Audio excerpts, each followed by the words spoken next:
हिंदी में आपको बहुत सारे ऐसे सेंटेंसेस मिलते हैं जिनमें क्रिया ने से समाप्त होती है, जैसे पढ़ने, खाने, पीने, जाने, खेलने, सोने, रोने, ने से समाप्त होती है। ये जो क्रियाएं हैं सारी ये ने से समाप्त हो रही हैं। तो क्रिया ने से समाप्त होती है और इसके ठीक बाद देना का कोई रूप आता है, देना क्रिया का कोई रूप आता है, जैसे देता है, देती हैं, देते हैं, या फिर दिया, या फिर दे रहा है, दे रही है, दे रहे हैं, दे रहा था, दे रही थी, दे रहे थे, या फिर देगा, देंगे, दूंगा, यानी ये सब देना का रूप है। तो क्रिया ने से समाप्त हो और उसके ठीक बाद देना का कोई रूप आए, तो ऐसे सेंटेंसेस को हम ट्रांसलेट करने के लिए मेन वर्ब के रूप में लेट का यूज़ करते हैं, राइट। अब यह जो लेट है, यह लेट इस स्ट्रक्चर में आता है, subject plus helping verb.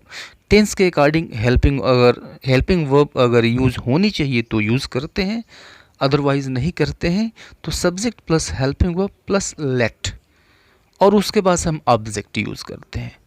Object के रूप में क्या होता है? ऑब्जेक्ट के रूप में मी होगा, हिम होगा, हर होगा, अस होगा, देम होगा, और उसके ठीक बाद वर्ब की फर्स्ट फॉर्म होती है। उसके बाद अदर वर्ड्स अगर आते हैं तो हम रख देते हैं। एग्जाम्पल देखिए, यह और ज़्यादा क्लियर हो जाएगा। उसने मुझे सोने दिया।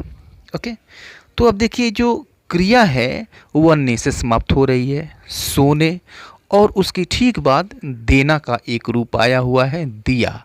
ये है आपका पास्ट इंडेफिनिट। तो पास्ट इंडेफिनिट है, सब्जेक्ट, और उसके बाद हम मेन वर्ब की हेल्पिंग, मेन वर्ब का सेकंड फॉर्म यूज़ करते हैं।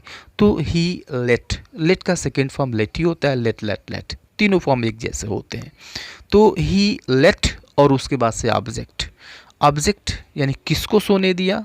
तो मुझे, तो मी, और उसके बाद से जो काम करने दिया गया उसको हम फर्स्ट फॉर्म में लिखते हैं, यानी sleep, he let me sleep. Okay, police ने अपराधी को भागने दिया, ये भी पास्ट इंडेफिनिट है।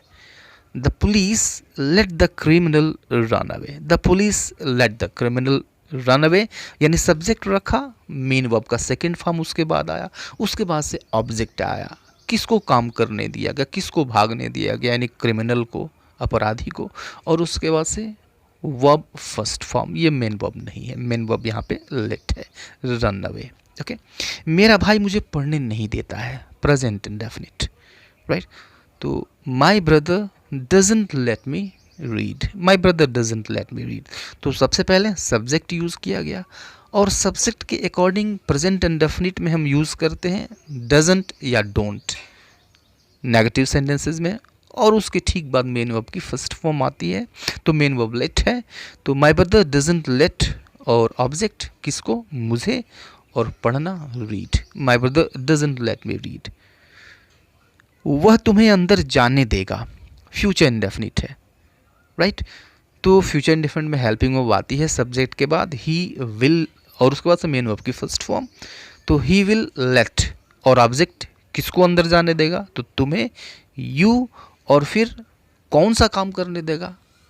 जाने देगा, गो, और फिर अंदर, in, he will let you go in. और यह लास्ट सेंटेंस देखिए, मैं तुम्हें काम नहीं करने दूंगा, यह है फ्यूचर इंडेफिनिट, नेगेटिव सेंटेंस है। तो नेगेटिव सेंटेंस है, विल के बाद हम नॉट यूज़ कर देते हैं, या फिर वॉन्ट यूज़ करते हैं कॉन्ट्रैक्टेड फॉर्म में। तो मैं तुम्हें काम नहीं करने दूंगा, सब्जेक्ट आई विल नॉट, या फिर आई वॉन्ट, और मेन वर्ब की first form, main verb let है, लेट, और किसको नहीं काम करने दूंगा? तो तुम्हें, यू, और काम करना, क्या नहीं करने देगा? तो काम, work, I will not let you work, या फिर I won't let you work. और ये दो सेंटेंसेस आपके लिए हैं, जस्ट ट्रांसलेट देम। यदि वीडियो अच्छा लगा हो तो लाइक करें, चैनल को सब्सक्राइब कर लें, और फ्रेंड्स को शेयर करें तो बड़ी अच्छी बात होगी। See you later on the next video, till then goodbye and take care.